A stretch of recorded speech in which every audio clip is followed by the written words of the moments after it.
for that. Also, be prepared that it's going to stay cool because of the cloud cover. Highs today will struggle to get to 70 degrees. Then by tonight, clear skies. Temperatures dipping into the upper 50s overnight into Thursday morning. For Thursday, do expect more sunshine. Highs returning into the mid-70s Thursday afternoon. Then closer to the low 80s by Friday. I'm WPTV First Alert meteorologist Jennifer Correa for WSTU 1450, Martin County's Heritage Station. You are listening to WSTU, Stewart, Jensen Beach, Hope Sound, Martin County's Heritage Station.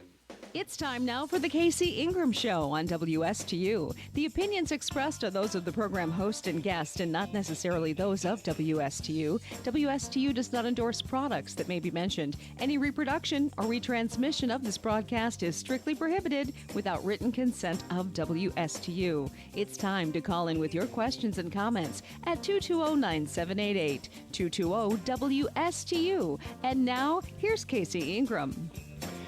Good morning. This is Richard Geisiger, and I'm sitting in for Casey Ingram in the Casey Ingram Show. And I have the pleasure of interviewing Jim Moyer this morning, who's the Executive Director for the Indian River Keepers Organization, which is a 501c3 organization. And Jim and I have met each other before, but I'm going to ask him some questions about the organization and about his personal background and his passion. So, good morning, Jim. Good morning, Richard. How are you today? Can you tell me a little bit about the organization first, maybe its mission, when it was formed, and where it's going? So the Indian River Keeper is doing business as the Indian River Keeper from the parent organization, which is the Treasure Coast Environmental Defense Fund, which was originally incorporated in 2000, or I think the concept was 1999, and 2000 was when it was incorporated. A high school teacher named Kevin Stinnett up in St. Lucie County founded it. There were some discharges from the sewage treatment plants up in the middle part of the lagoon that were very concerning, and several of the sort of environmental conservationists in the St. Lucie Martin County area intended to be able to become part of the Waterkeepers Alliance and to get those sewage treatment facilities to do the right thing and stop injecting their sewage into the lagoon. Several years elapsed, and then George Jones became the Indian River Keeper, and several more years elapsed, and Marty Baum became the Indian River Keeper. Marty, yeah.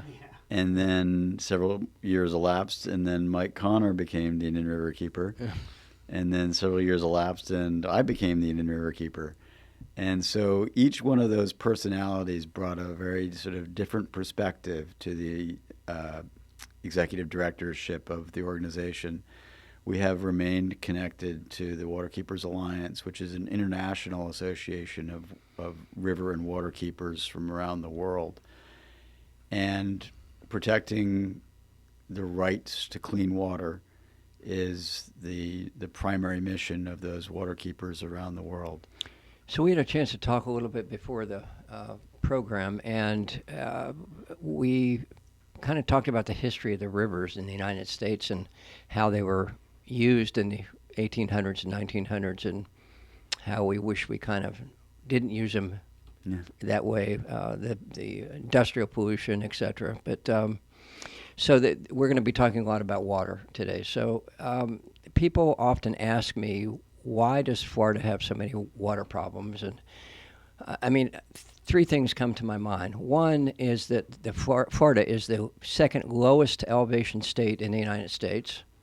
It has the second longest shoreline, and it's got the third biggest population. Now, you combine all those three things and recognizing that a majority of the population lives on the shore, so you have a extreme environmental impact just by us being here. I think we grew over 400,000 population in 2022. We're the fastest growing state in the United States right now. So a little history about the lake and Kissimmee, and what most of us realize, we always hear about the discharges. Let's start in the center of the state and work out towards the coast, if that's all right, Jim. We also talked a little bit about how the lake got in the condition it's in, and we can talk about the hurricane, we can talk about the dike, but really talk about River Kissimmee a little bit and how that did not help us, what the Army Corps of Engineers did. Most people don't know that Kissimmee goes all the way up to Orlando. Please. Yeah. So, I think it starts with agriculture. Okay. It was recognized that our climate is unique and that it could provide a breadbasket for the United States through the winter months. And this is really before the California Central Valley had been sort of opened up. And so as Flagler moved his railroad down, the industry of citrus became sort of a leading crop industry in Florida, right, and fed much of the United States. Other row crops became super important to the sort of the agricultural industry. So when the areas around the Finger Lakes and the central section of Florida, the sort of the higher elevation of Florida, were opened up to citrus, the channelization of the Kissimmee River allowed all of that topsoil that was fertilized with unnaturally large amounts of fertilizer. As the land was scraped and the scrub pine forests were removed and planted with citrus, much of that soil became legacy muck in the bottom of Lake Okeechobee. Let me interrupt you just for a second, because maybe a lot of the listeners don't realize that the Kissimmee was an oxbow. Yeah. And it, from what I've been told, it took months for something to go in around the Orlando area and finally make it to the lake. Yeah. And then when the Army Corps of Engineers decided to straighten it out for better drainage, it became days instead of months, so that the ability to clean the water was completely dissipated. I mean, right? Anyhow, go ahead. So the ability for the natural systems to take the nutrients out of the sediments and the storm runoff was removed. It's important for water to move slowly if it's going to be denitrified in particular. And so it has to move over vegetated areas and have those nutrients removed by the plant material. Florida's soil was super rich and muck soil, in particular south of Lake Okeechobee. We're going to talk about that in a minute. Yeah.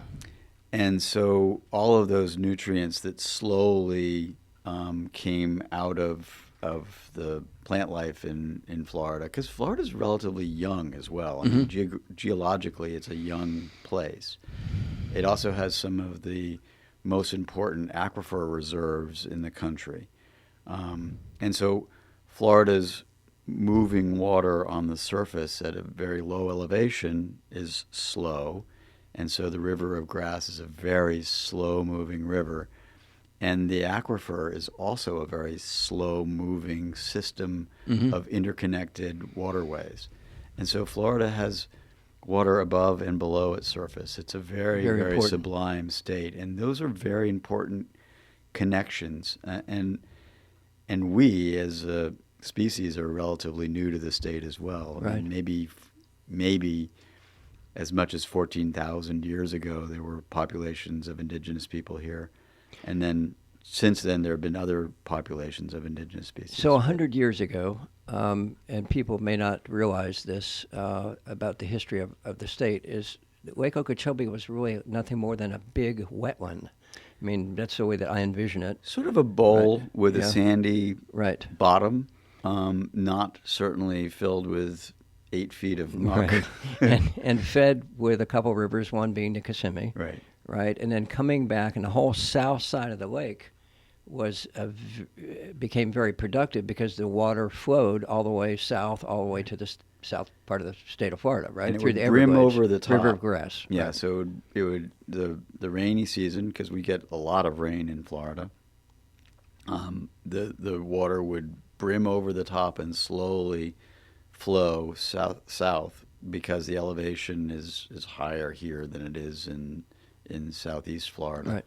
And so the Everglades were formed on this very rich peaty soil that took many hundreds of years to evolve and be deposited there. And that soil was incredibly rich and very attractive to the agricultural industry. Well, along comes the hurricane, right? That changed. I mean, there had been a dike created out of muck and soils that then was overtopped by the sort of the sloshing effect of a massive hurricane, which killed a lot of people. Over 2,500 people died in 1928, I think. Yeah. And Pahokee was probably the center of that tragedy. The Army Corps of Engineers came in and restored the earthen dike with a dike that performed relatively well for a long time, but it didn't have the foundation, the sort of the dam style foundation that was required to sort of keep the seepage from coming out and around it. And so after Hurricane Katrina, it was determined that they really needed to come in and spend several $1 billion to restore that dike and to allow more storage in Lake Okeechobee. So it changed the whole ecological component out there, because now the water is unable to travel south through the River of Grass or the Everglades, and it goes east and west through the St. Lucie Canal. Well, right? and a huge agricultural interest evolved south of the lake, which as much as anything else, was created with this sort of perfect irrigation system. The St. Lucie River was never connected to the Lake Okeechobee system or even the Everglades system. And it was the St. Lucie Canal built in the 20s that they actually went through the Atlantic Ridge, which was sort of the higher 28-foot ridge that separated Lake Okeechobee from the St. Lucie estuary. So we'll get to this, I think, in a little bit about the distinction between the Indian River Lagoon and the St. Lucie estuary, and now what has become a huge watershed. We have the entire Kissimmee River Basin connected into the entire Okeechobee Lake Basin, now connected into the St. Lucie estuary and the Indian River Lagoon, which had never been connected before. And now we've also got this connections into the Loxahatchee and several other basins that were never geologically connected. So you have a dike system that was created by Herbert Hoover, I think. It was named after Herbert Hoover. Named after him, right. And as a result of that dike system, you now have a available area south of the lake, which is huge in size, and probably some of the most productive land, agriculturally speaking, in Florida for sure, right? Yeah. So it didn't take long for those interests to come in and start developing that land, and now we know it mostly is sugar growth, right? And that's a whole other story that maybe we'll get into another time. But so now the water can't flow south, and it flows sideways. And as a result of the Kissimmee not cleaning up the water before it gets there, we've got dirty water coming in and dirty water going out. Fair? I mean, I'm just trying to keep this simple. I'm not a environmentalist. There's a kind of important component to that, in that, when Florida evolved as a coral reef system, many thousands of years ago, there were deposits of phosphate that were laid down and then folded over as reef systems and, meteorites or asteroids landed in the Gulf of Mexico. And so these deposits were buried, and now the phosphate industry is a very big industry on the west coast of Florida. But our soils have a surplus of phosphates already embedded in them. To begin with, right. Florida is probably the second largest exporter of phosphates in the world. And what are phosphates used for? Phosphates are used as a nutrient. Sort of phosphates and nitrates are the two primary nutrients that plants need to grow. They also need sunlight to photosynthesize, and that becomes glucose, which becomes sort of the fundamental basis for the food web. So they are the primary producers in our planet. They also make oxygen, which is pretty vital for we animals to survive. Our state's got more phosphate than it needs. And so any additional phosphate is a pollutant. Right. It's a surplus. And so we now also bring artificial nitrates in the form of ammonium nitrate synthesized from the oil industry into the state to grow surplus crops, which are subsidized by your tax dollars. Is this something that we would put on our lawn or on Well, our unfortunately, plant? we do. Okay. So one of the things we've done is we've taken all of the native trees and systems that were evolved to handle this sort of atmospheric deposition of nutrients, as well as what happens when plants and animals die as they naturally decompose and become nutrient fertilizer for the living plants. And now we're amending that with artificial nutrients that come from elsewhere, as well as mining the product in the west coast of Florida and putting it on our soils. And so we've got this legacy now of hundreds of years or 120 years of extra nutrients over-nutrifying the soils. And so when we don't slow that runoff at all, we allow it to rush into the waterways, we suddenly get these algal blooms, which are killing our waterways and making tourism on the west coast of Florida very difficult with So algal not blooms. only do we have this problem in the center of the state because of the phosphate industry itself or agriculture or whatever, Right. We have it in our daily lives with our homes and how we fertilize our lawn and where that goes. That's what we're kind of and talking how we about, respect our natural system versus Artificial ones, artificially creating one that, Right. that is now sort of the Florida stereotype, which is palm trees and St. Augustine grass. So we talk a lot about trying to.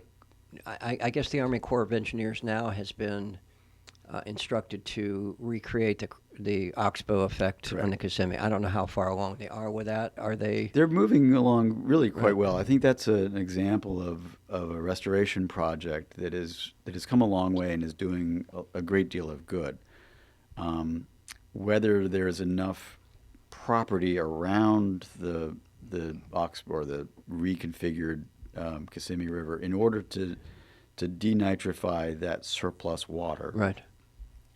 You need more than the oxbow. You need surrounding land. You don't just need to convey it. You need Right. you need to absorb it. Right. And so, there are certainly still and probably forever too many nutrients entering the lake, and we have to figure out somehow how to manage that.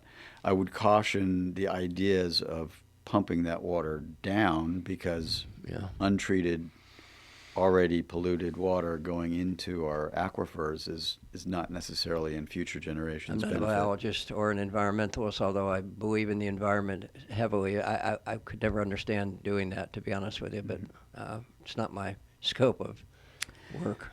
Well, it's a politically fraught question. I'm not sure that it's actually feasible to rely on water that is pumped into a moving system to stay in the same area for any length of time. Doesn't seem very logical to me. To me, it doesn't either. So, I neglected to ask you, how did you get involved, Jim? How did you get involved with the Indian River Keepers, and what's your background? Well, very circuitously. I studied anthropology and archaeology and became a boat builder and sold that company. And a friend of mine asked me if I wanted to go whaling because I had altered a shrimp boat to become a research vessel for him.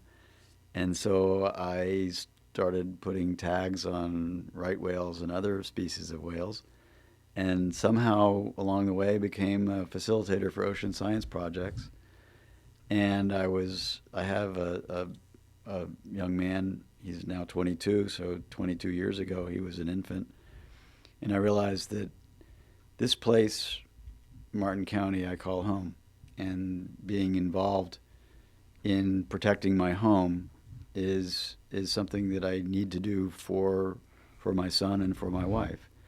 And so I became involved in local planning issues and became an appointee of the local planning agency. And I had been involved in sort of some noise. Witham Airport Action Majority was sort of the first political issue I became associated with. Witham Field. Yeah. Witham Fields and its expansion. Yeah, yeah.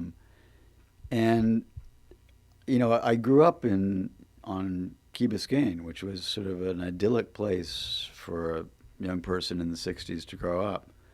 And I chose Martin County because of its very unique, very carefully protected environmental sort of stewardship. And I became alarmed at sort of its slow regression from that principle. I'm still very concerned that Martin County may be moving in the wrong direction. Yeah, it's hard to battle the growth issue, number one, but if you don't have the planning in place and their ordinances and regulations in place to handle that runoff, I mean, that's really what we're talking about, right? Yeah. It makes it difficult, and I think it's safe to say that one of our biggest assets, the biggest asset probably, is the river system. Whether it's the St. Lucie or the Indian River, they're both important. And I mean, it's one of the reasons why my family came. I'm a sailor, and so when I looked at charts of the southeast coast of the United States, it's almost impossible to ignore the St. Lucie estuary. Right. It has this magnificent shape. And then once you sail into the lagoon, you realize that there's actually topography here that's very unique, very different than the rest of Florida. And it's incredibly compelling. It's also, I think, what brought the early settlers here, and certainly probably brought the ice Indians here.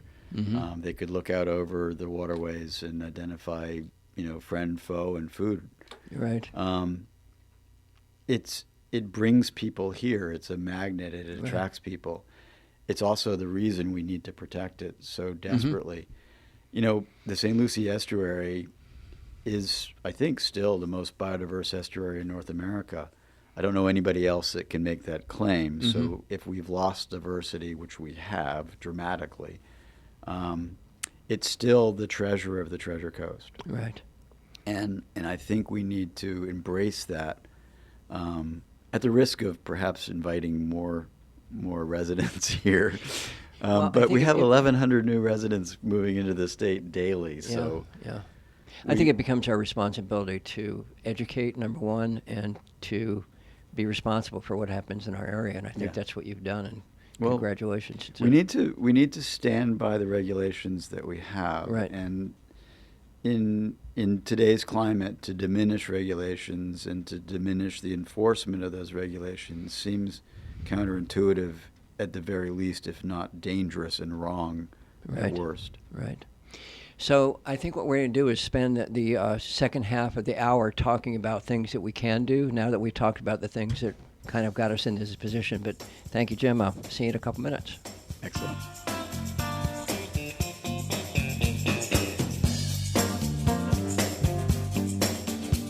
Forbearances, working remotely, internet shopping, retail space, and rental income have been hit hard by COVID. If you're looking to restructure your debt, obtain financing or equity, Commercial Mortgage can help you out. Tim Mullen at Commercial Mortgage has been providing debt restructuring services since 2003. Tim never charges a front fee and all consultations are free. Tim only gets paid if he provides you a debt workout. Looking for a debt solution or financing? Give Tim a call at 772-872-6099 or visit commercialmortgagellc.com to schedule your free consultation. It's time for WPTV's First Alert Weather from the WPTV News Channel 5 newsroom. Now with 7 meteorologists covering the Treasure and Gold Coasts 24 hours a day, 7 days a week. Now here's WPTV's First Alert meteorologist. With plenty of cloud cover, there could be a chance for a light shower or drizzle anytime today, so be prepared for that. Also, be prepared that it's going to stay cool because of the cloud cover. Highs today will struggle to get to 70 degrees. Then by tonight, clear skies, temperatures dipping into the upper 50s overnight into Thursday morning. For Thursday, do expect more sunshine.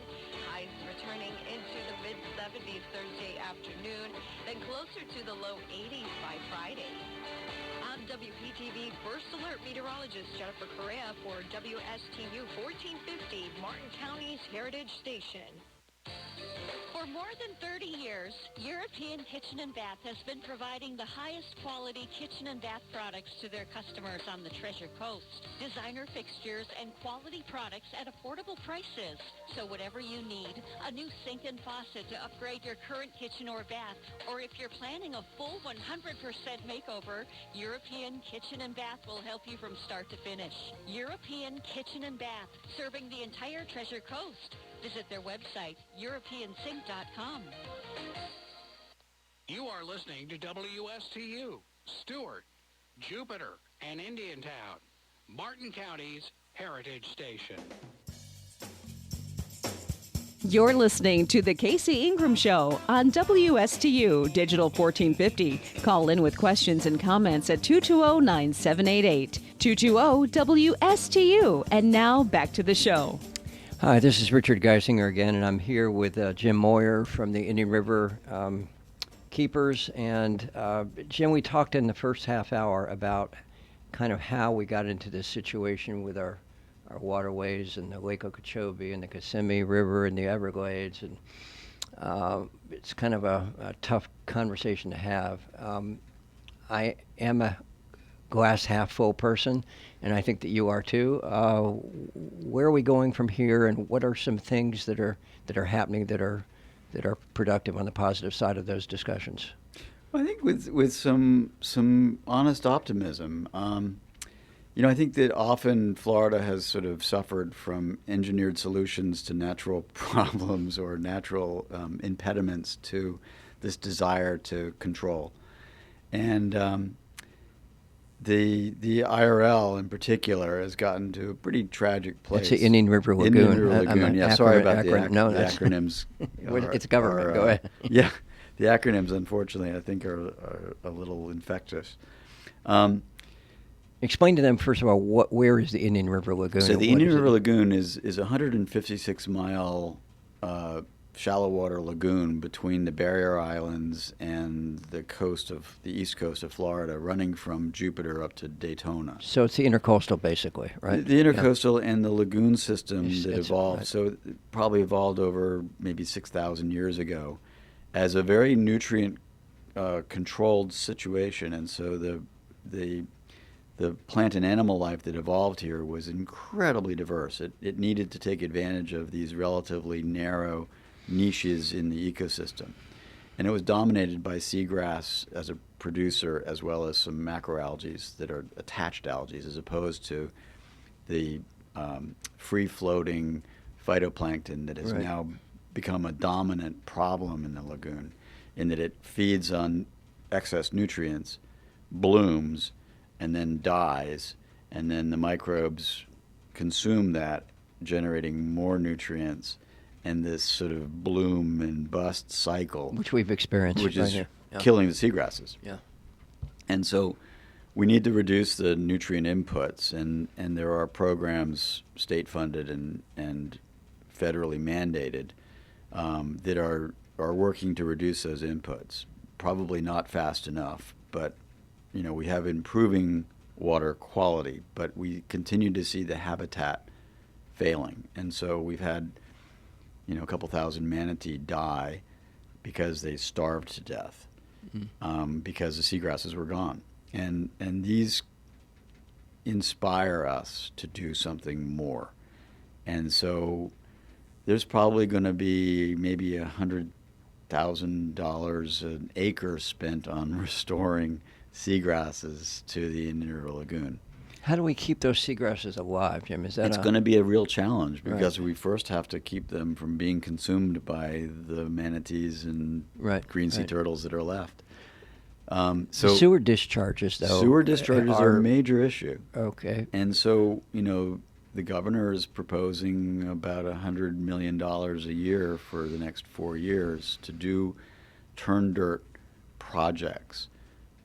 Give us an example of that. So an example would be septic to sewer conversions, which would be, an obvious... Getting people off of septic tanks onto sewer. Tanks and onto sewer especially systems. Along the intercoastal Indian River, right? Yeah, I mean, the basin is an important piece of this. And so, as we mentioned in the last half hour, the basin has been enlarged by several 100%.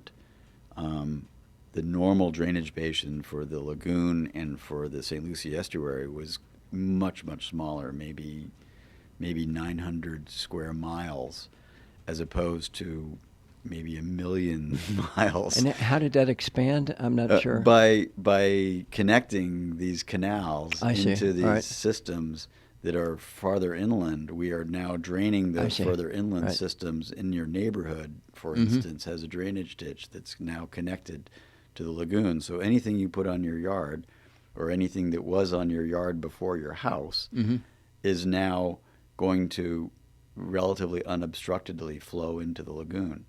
And so everything we do in our urbanized developments is now influencing a system that did not evolve to accommodate that.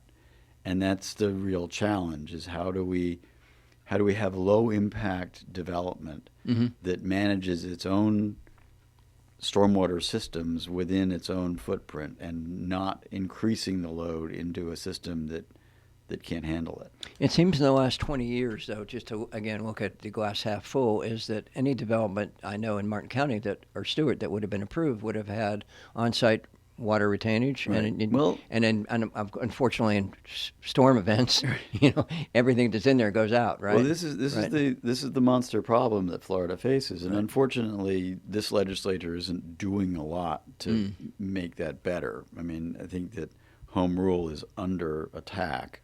And I think that there are several bills out there that are directly going to negatively affect the way we handle wetlands. Let's talk about that for a second. We didn't talk about this. Right. Well, I think it's important because this, all these things are political. But why would the state of Florida want to take over what I would call a local, either in our area, Martin County, City of Stewart, municipal control over us wanting to protect our wetlands? Let's just say that for a second. I mean, why would they want to have... It would seem to me that they would want to applaud local municipalities for taking care of water management instead of... Am I looking at it wrong? I think you're... Well, I mean, I think that there is a very magnetic attraction to developing Florida. Yeah, but not that way. I mean, well, it unfortunately, becomes communities that you don't want to live in, right? Well, that's sort of what we're getting, right? And I think the thing that drew me to Martin County, many years ago was these controls on growth, and height limitations, and a comp plan that had open some spaces, teeth, right, and an urban service boundary that made sense and that was confining rather than allowing sort of explosive development. Sprawl, right. And I think, we used to compare Martin County to other counties around us, and now it's very difficult to draw that distinction. We still are better than many, but we're losing ground, and we're losing ground partly because of the state legislature. So get back, because I still don't understand why the state would want to tell, for example, Martin County how to control water management. I mean, unless they were going to increase the restrictions instead of decrease them. Why would they want to do that? Because are you saying because they... Well, there's a couple of reasons. One is that development has a very large outsized voice in the Florida legislature. Agriculture has a very outsized voice in the Florida legislature.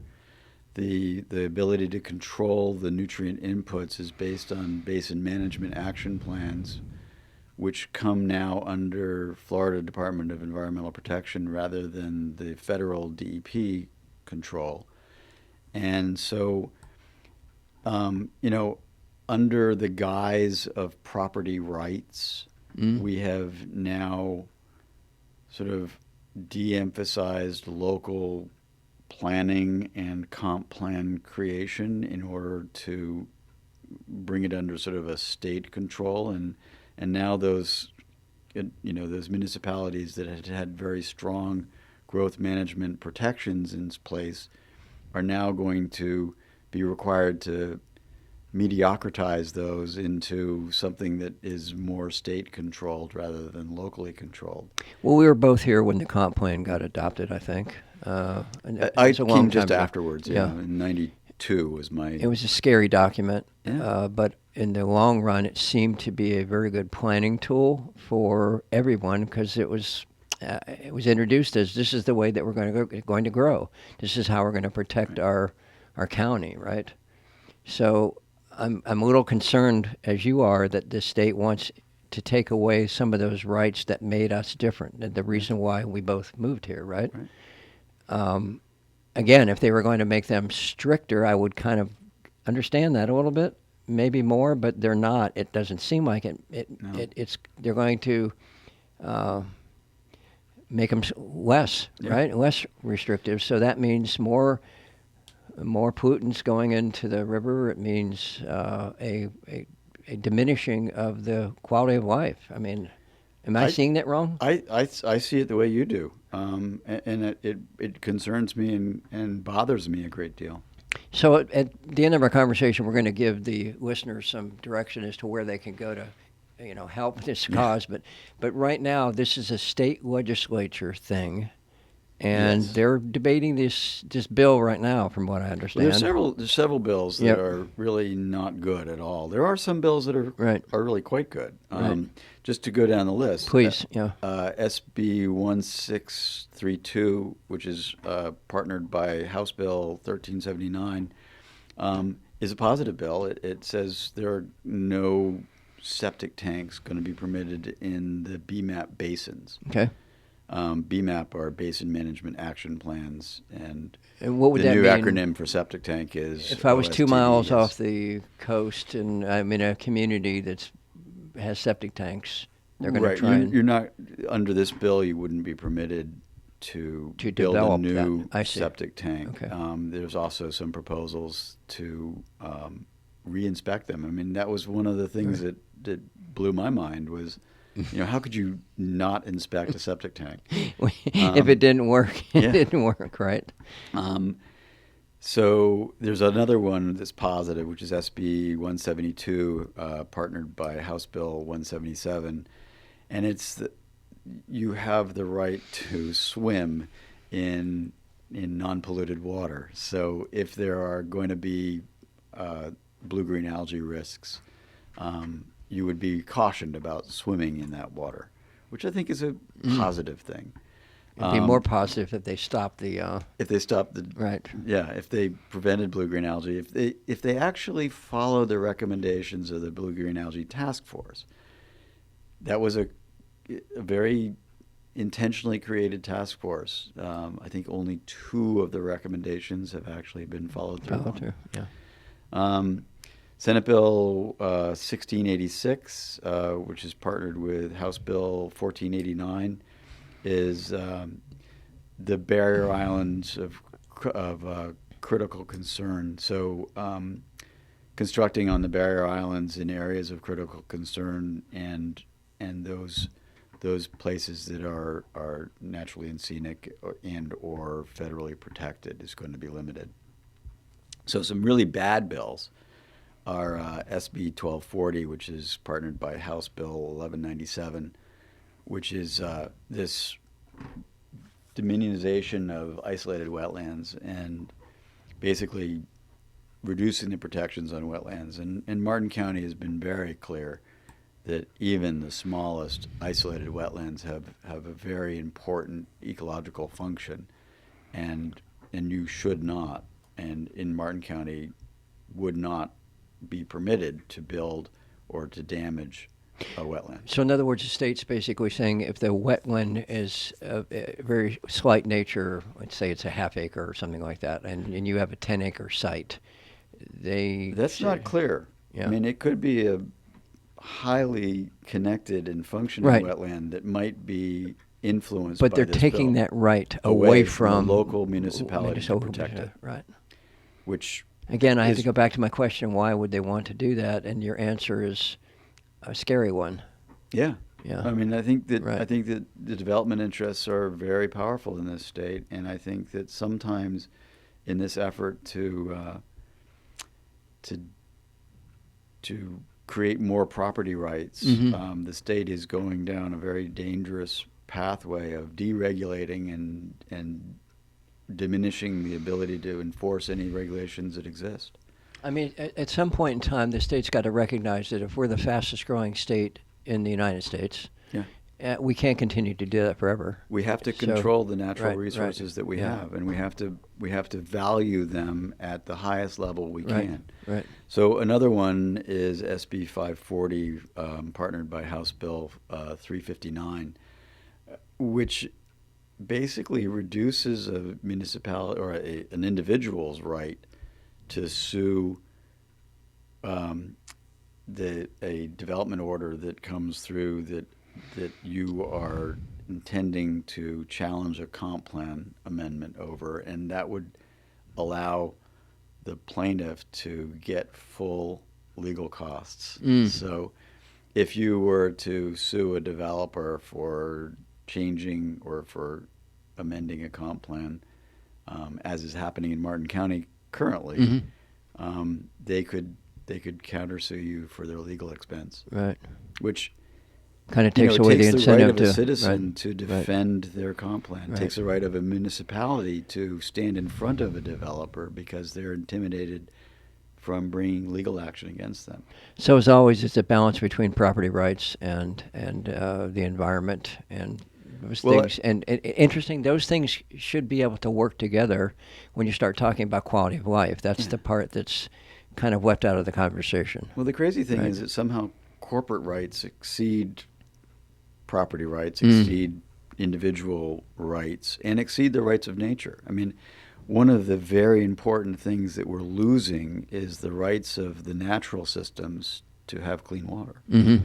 And I think the petition that's going around right now, which is the rights to clean water, is very important for us. And it may be driving some of the concern that people have in the state legislature about, what happens if the rights to clean water is adopted. Talk about that just for a second. So it would provide citizens to sue either the municipality, the state, or the agency, or the polluter for polluting your water, which seems like a fundamental right. I mean, if somebody pollutes your water, they should be held accountable for that. Mm-hmm. It's trying to. The difficult part is finding out who Well, I mean, who is the for a culprit, non-point source, it might be. Right. But if it's the agency that permits that, then that's a clear violation of what you violation consider of a your right, rights and your protections. Clean air, clean water, right? And I think, we in the St. Lucie estuary suffer dramatically from the Army Corps' transport authority to move polluted waters from one polluted water body into another impaired water body. Right. My personal feeling is that if we created a national park that protected the entire Indian River Lagoon and the nearshore reef, then we would refederalize the authority of clean water, take it away from the state's control, which has been pretty inefficient, and give it to the EPA, so that the EPA would have, federal matching authority over what is happening to the IRL, and it would give the municipalities some breathing room, and they certainly have a lot more money and enforcement capacity. What would that look like, Jim? Just talk about that for a second. If that were to happen, what would when you say park? So there are national seashores. Merritt Island is a federally protected area. The Pelican Island Reserve is the oldest sanctuary in the country. So they exist in the IRL. I think a marine protected area that covered the nearshore reef, which is a connected system to the lagoon estuarine system that is along the east coast of Florida, would protect the coral reefs, which are incredibly important resources to us. The Everglades wouldn't exist without the national park status. Right. Biscayne Bay would not be anywhere near as delightful as it is without Biscayne National Park, which took about 10 years to establish, and it took Dante Fasal pretty much full effort for about 10 years to get that done. I don't know whether a marine protected area under a national sanctuary would be more efficient than a national park. There's clearly going to be some administrative issues that come up that will have to be dealt with. This is something you're studying now with your organization, I take it, right? It's kind of a refreshing and different thought. I mean, I can't take any full ownership for it, but every once in a while, something that hadn't been talked about before comes up. Right. And it was actually during a conversation with some relatively famous lagoon scientists that this idea of protecting the biodiversity of the lagoon with a marine protected area that was nationally sanctioned sort of came up. And I think it has good merit. Interesting, a lot of listeners maybe not know this, but the St. Lucie Inlet was not a natural inlet. No. And it used to be down at Peck's Lake. And it wasn't much of an inlet then, but so the introduction of the inlet in St. Lucie, the St. Lucie Inlet, was a whole different change in the ecosystem when that happened. Right. I can remember being in an inner tube going around Sailfish Point when the tide came in when I was a child, and the beauty, the clams. We used to get clams, out there. It was just a beautiful environment. It was just, it's beyond anything I can imagine right now. There's probably something like 665 fish species that exist in the 10-mile area of the Indian River Lagoon. Right. The Bahamas maybe have 300. I mean, the diversity that is geographically present here is astounding. Isn't it the most? Well, I think there's some challenge to that because some of the migratory birds and some of the other migratory species are no longer coming here any longer. So the numbers are down, but I don't know any place else that can equal that or can take that sort of title away from us. Right. But that is, in my opinion, the treasure of the Treasure Coast. This incredible diversity that is here and nowhere else.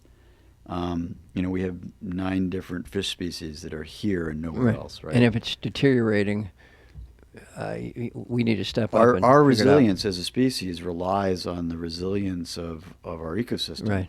And that's directly related to the diversity of that ecosystem. And if we fail to protect that, we lose. I can remember when the nuclear power plant was being planned, and one of the thoughts was to bring ocean water in, and instead of pumping it back out into the ocean, because that's how they have their coolant, right? We would pump it into the Indian River.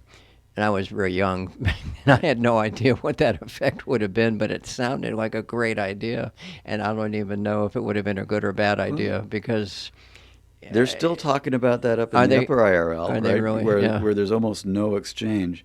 If you look at the Barrier Island, every sort of western-facing bulge, sort of map view of the Barrier Island, every western-facing bulge is actually the northern side of a previous inlet. Oh, and I didn't know that, right. There's been a lot of these, the Barrier Islands are very ephemeral. All of our beach restoration projects are very, very temporary. Temporary is a good word. So, nature is going to sculpt our coast, whether we like it or not. Right, and so some of these, we were talking about these engineered solutions to natural problems. They're usually temporary. doesn't work. Right. So we're going to replant the seagrass in the lagoon. We're going to reduce the nutrient loads. We are going to spend lots and lots of money to get it right. We as citizens need to shepherd that. We need to support it. We need to engage in it. We need to believe in it. And I think that optimism is something that we need to do. So Well, let's talk about you're going to need some funds here. So Yeah. let's talk a little bit about your organization and what you're doing to raise some money. We quite honestly sort of went a little underground for several months so that we could regain our sort of status as a 501c3 and do some planning. And so our first fundraiser in my tenure as a keeper is going to be this weekend. We're having the Sandspike Shootout, which is generally a pompano tournament, but also whiting and some other surf fishing species. And that will be at Dolman Park. Okay. And excuse me, where's that? Dolman Park is in St. Lucie County. It's about 4 miles north of the Martin County, St. Lucie County line. It's a beautiful park. How do you register for such a thing? You can go online to the Indian River Keeper website or Indian River Keeper FL at gmail.com and register on that website. We're also on April 2nd having a jazz brunch at the Driftwood Hotel in Jensen Beach. You can always get in touch with me on my cell phone, area code 772-341-4953. You can get us on Facebook at Indian River Keeper. You can communicate with me. I'm also currently the board chair and temporary executive director of the Marine Resources Council up in Brevard County. Got your plate full. Yes. This has been a very busy period of time in my life. But I want to be engaged. The IRL, the Indian River Lagoon National Estuary Program, is very engaged in the restoration projects. Florida Oceanographic is very engaged locally. Harbor Branch Oceanographic Institute is very engaged in seagrass restoration and nurserying. The Discovery Center up in Brevard County, the Brevard Zoo, the Marine Resources Council. I'm sure I'm forgetting a few, but there are a lot of environmental organizations around that need your help, need your support, and please vote. And please contact your legislators about not only the bad bills, but the good bills. And also let them know how important this system is, right? Yeah. I mean, Jim, most people don't think about that. They get on their boat, they go out, and they think it's going to be like, this is going to be nice forever. Yeah. And I think that it's deteriorating, and Right. but we're hopeful that we can, put some things in place to protect it and get that graph going the other way, You right? mentioned your boat, and I think that it's important because it's not one that's legislated, but recreational boating has an impact. Sure. The sandbars are no longer held together with seagrasses, and so as your boat wake washes up against that, the sediments are stirred up, and those sediments are loaded with nutrients. They're also clogging the ability for those plants to get sunlight. So please be mindful of your wake, be mindful of where you operate, stay in the channels, especially while this lagoon system is really in a fragile state. And to contact your legislators and let them know how important the system is, right? Yeah. Yep. So next on your plate, you got quite a bit, and the 2 fundraisers coming up. Yes. 2 And, fundraisers. Your website again? Website is the email address is IndianRiverKeeperFL@gmail.com. Indian River Keeper is the website, IndianRiverKeeper.org. And you can contact me on my cell phone or my email address. I'd be happy to chat. Well, we want to thank Jim Moyer for all the work he does, and just please get in touch with this Can organization. I mention one more Sure. thing? The Rivers Coalition is having its meeting next week at the Lock. Oh, so good. Please come.